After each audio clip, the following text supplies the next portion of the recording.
Assurance moyen de paiement, scolaire, loyer impayé, voyage, les niches en assurance dommages ont encore de beaux jours devant elles. Selon l'étude Xerfi France, la valeur totale de ces marchés a progressé de 5% en 2018 pour atteindre près de 1,9 milliard de cotisations. L'assurance affinitaire et les niches en assurance dommages devraient d'ailleurs poursuivre leur lancée d'ici 2020. De nombreux facteurs expliquent ce contexte favorable. L'effet d'offre, la progression de la masse assurable ou encore des primes d'assurance et des taux d'équipement bas. En outre, certains segments émergent, portés par le boom de l'économie collaborative, du e-commerce et des objets connectés. Cependant, la profession fait aujourd'hui face à une image dégradée. C'est la conséquence de pratiques commerciales contestées, comme les offres ne respectant pas le devoir de conseil ou les difficultés de résiliation. La loi Hamon puis la DDA, en imposant de nouvelles contraintes à la profession, contribueront à terme à améliorer cette image. L'autre défi de la profession, c'est la percée des assurtech, qui renouvellent la promesse de valeur et revisitent les parcours d'achat.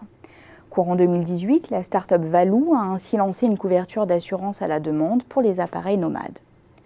Globalement, la concurrence entre les acteurs traditionnels et les assurtech se cristallise autour du renouvellement des modes de commercialisation. Les courtiers d'assurance participent également à cette bataille.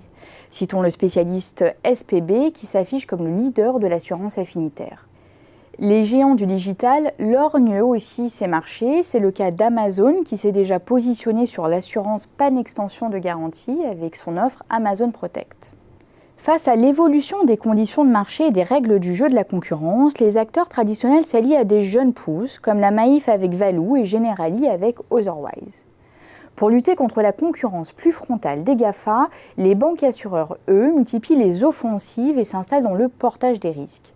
BNP Paribas Cardiff s'est par exemple associé à Samsung pour assurer le risque du programme de location de mobile Up to You.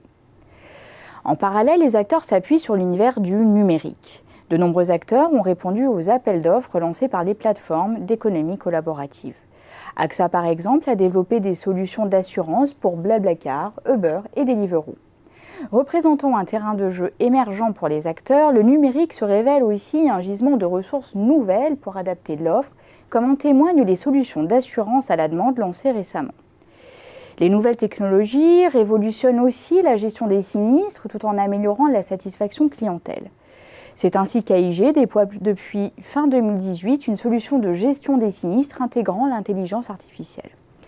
AXA teste quant à lui les smart contracts dans le cadre de son offre FIDSI, couvrant les risques de retard d'avion.